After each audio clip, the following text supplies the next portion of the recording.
Sophie Skates by Rachel Isadora. Sophie started skating when she was 3 years old on the pond behind her house. Now Sophie is 8 years old. She dreams of becoming a professional ice skater, but she knows there will be many years of hard work ahead. Sophie watches ice skating on television, but most of all, she likes going to ice skating shows. There she gets to see the skating up close. She claps hard for the performers and can't wait for the day when the applause is for her. Sophie takes lessons 5 mornings and 3 afternoons a week. Her morning class begins at 5 o'clock. When she arrives, some of her friends are already warming up. She says hello to Mr. Simon, the coach. Everyone is dressed warmly. The ice rink can be very cold, so the skaters wear layers of clothing that they can take off as they warm up. Skaters choose clothes that are easy to move in, but still fit close to the body. Sophie's skates are already broken in. When they were new, they felt stiff and hurt her feet. She had to put guards over the blades and walk around her house to soften the leather. Skates that fit are usually at least 1 size smaller than street shoes. Laces keep an extra pair in case they break. Sole. New skates should be waterproofed with wax or heel and sole enamel. Always use blade guards when you wear skates off the ice. Cross section of right boot. Inside edge, outside edge. Blade has 2 edges, inside and outside, because the bottom is concave. Sophie can lace up her skates quickly, but when she was first learning, it took a long time to do correctly. Make sure you pull the laces tightly as you go, especially around the ankle. A snug fit gives support. When new skates are laced correctly, there should be 2 inches of space between the 2 lines of eyelets. As skates get broken in, the leather stretches and the lacing gets closer. Max tied his skates too loosely, so he doesn't have ankle support. Pamela forgot to tuck in her laces. Tuck the loops and ends between the laces and the tongue. Lace loops should never dangle. Maggie is ready to go. Perfect! Mr. Simon begins the morning class with the basics. Young skaters do these skills over and over again. Learning to get up from a fall gracefully is always important. Fishies. Look where you are going, not down. Don't let your knees or toes touch. Fishies pattern, forward and backward. Mohawk. Twist your hips quickly just as you turn. Don't get your leg too high. Backward wiggles. Move your hips from side to side and pretend you're a puppy wagging your tail.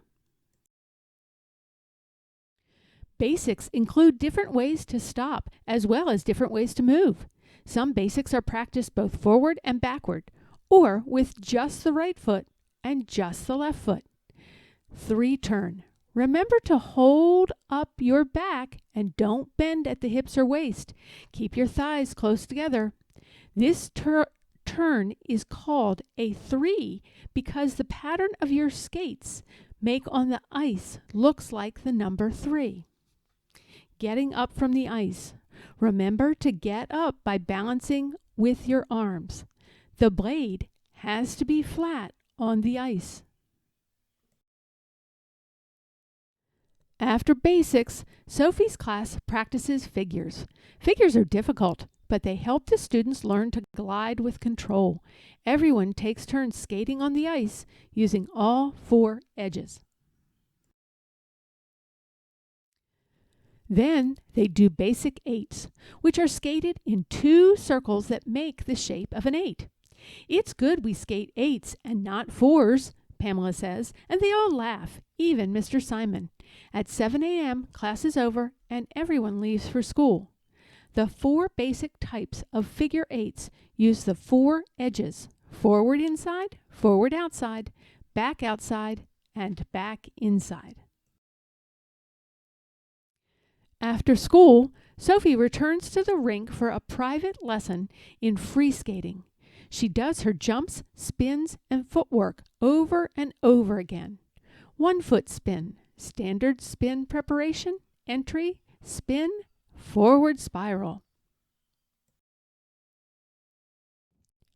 As her muscles get stronger, she will jump higher, spin faster, and move with more control. Toe loop, take off, in the air, landing, layback spin. Sophie wants every move to be perfect, but she's been skating long enough to know that sometimes she will fall. When it happens, she tries not to be hard on herself. Lunge, oops, sit spin, camel spin. Sophie takes ballet lessons 2 afternoons a week. Some of her friends from ice skating class are in her ballet class too. Split, développé, jump, extension. Ballet helps them be more flexible and graceful on the ice.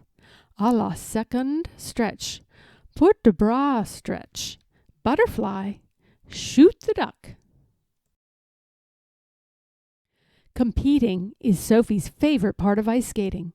A big competition is coming up in 3 weeks. In her afternoon class, Sophie runs through her short program with Ms. Wilkin, the choreographer. The short program, also called the technical program, is 2 minutes 40 seconds long. There are 8 required elements which can be done in any sequence. The short program counts for 1/3 of a skater's score. She tries on her costumes and decides on the purple one. "This brought me good luck last competition," she says, and does a super jump. The long program, also called free skate, is 4 minutes for women, 4.5 minutes for men. There are no required elements. Skaters choreograph their program to showcase their best technical and artistic skills. The long program counts for 2/3 of a skater's score. Sophie is excited to skate her long program. She agrees with Miss Wilkin on the bright green costume. It matches the happy music. "I won't have to remember to smile," Sophie says. "This program is so much fun." It is time to go home. Before they leave the stadium, Sophie and her mom stop and watch Nick lift his partner high in the air. Sophie applauds.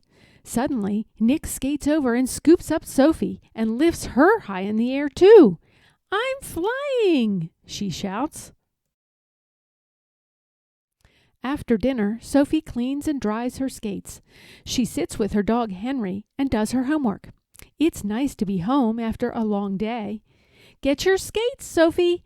Let's go out to the pond," her brother calls a little later. But Sophie is already asleep.